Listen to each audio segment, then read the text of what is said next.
if we don't up our game, if we don't provide greater support, then Russia will be able to declare a victory. Putin will stay in the Kremlin, and I'm afraid it won't end in Ukraine.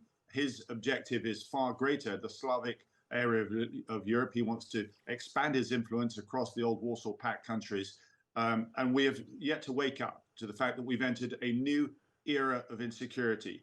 Now, the Foreign Office advises all British nationals not to go to Ukraine, though Liz Truss, when she was Foreign Secretary, you'll remember, initially told Times Radio that she wouldn't oppose British nationals travelling to Ukraine to fight, but she swiftly backtracked, saying that there were better ways to contribute to the efforts. So should we heed the calls of this particular British fighter? Let's speak to Tobias Ellwood, former Defence Minister and now the head of the Defence Select Committee. Good morning to you. Good morning. Is this something that takes you by surprise? Are you aware of these kind of people and the kind of scale to which they are taking this, their involvement in the situation in Ukraine? It is understandable. I'm an interventionist myself. I want to step forward and do what I can to affect situations domestically or whatever. Others have the same attitude. So perhaps it's expected that there will be some that will want to go out and provide support, given what they see rolling out on our screens. But I must discourage anybody from doing this, regardless as to whether you have former military training or not. We do have charity groups, support organizations, UK nationals providing humanitarian support in Ukraine, but not on the front line, nor directly supporting Russian troops. And if you head out as an individual, as a UK national, aside from the language barrier, which could lead to slow response times and put yourself and others in danger, if you are captured, you will be used as a political pawn by the Russians. So I really would discourage anybody from doing that.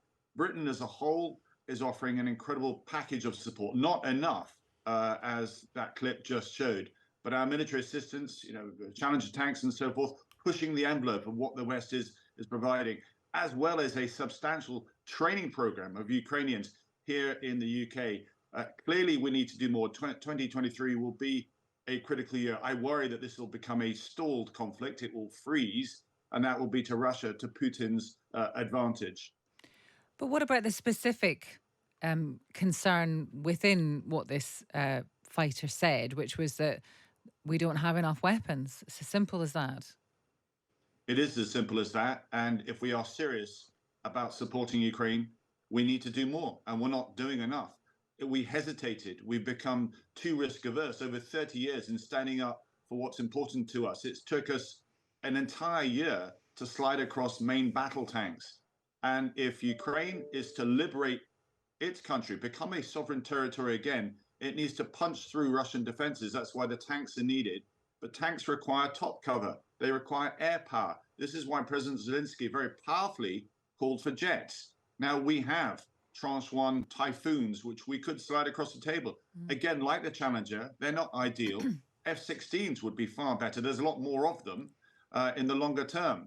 But the political statement that would make if Britain were to gift or provide the Typhoons, which we have, some of them are in storage, we could easily get them moving. It would send a powerful message to Russia that we are in this for the long term.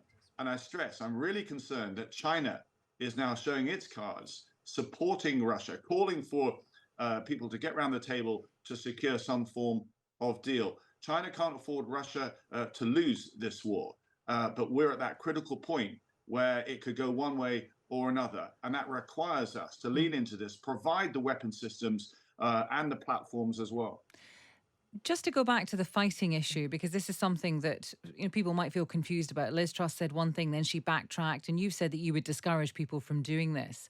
If people continue to ignore that advice and go out there and fight and possibly put themselves and other people in danger, what should happen to them when they come back?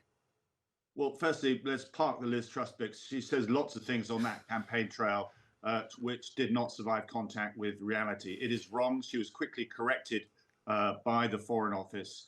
It is illegal for any Briton on their own to go out and participate in the war. And for the reasons why I spelled out, I really do discourage it. So I don't want to give any more airtime to Of course, what no. Liz Truss Would they be? has said. Would these people, if it's illegal, would these people be prosecuted? I mean, would that discourage them? Do you have to spell it out to them? I simply spell it out just to say it's understandable, recognize of why you want to do this, absolutely.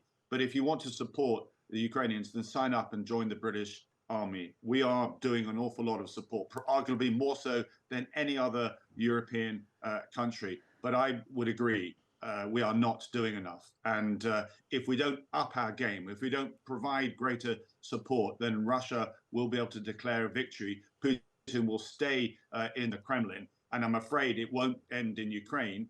His objective is far greater. The Slavic area of Europe, he wants to expand his influence across the old Warsaw Pact countries. And we have yet to wake up to the fact that we've entered a new era of insecurity. And I hope that is reflected in the forthcoming budget, and indeed in the integrated review refresh, which is due in the next couple of weeks. Okay. I just want to ask you finally then about the story of the last couple of days, that small boats plans by the government. We've had Robert Jenrick on this morning saying that he's very confident, very bullish, in fact, that these plans are going to succeed, that the government's lawyers will be able to beat any legal challenge. We asked him about Gary Lineker, because Gary Lineker has tweeted about this, and some people would agree with Gary Lineker and some would not. He said this is an immeasurably cruel policy directed at the most vulnerable people in language that is not dissimilar to that used by Germany in the 30s. Our listeners are very much split, I would say, down the middle, about people who agree with Gary Lineker and people who do not. Do you think that he is in or out of step with British public opinion? This is a complicated issue, and it can't go on the way it is at the moment, with many hotels, including hotels in Bournemouth, in my constituency, now being used to house these migrants. That many of them are still waiting, for conclusion as to what their status is. So this new legislation coming through will speed up the process. It will allow XRF bases to be used to provide important accommodation. But ultimately, it's trying to find answers. There are practical solutions that still need to be found. I would say that it isn't Suella Braverman that's behind this. It's the Prime Minister. And look what he achieved with the Northern Ireland Protocol, the Windsor Framework. Through perseverance, building bridges with our continental friends, putting the nation first, that came out with the answers that we needed. He's behind. The Prime Minister is absolutely behind and has done the details on this latest piece of legislation.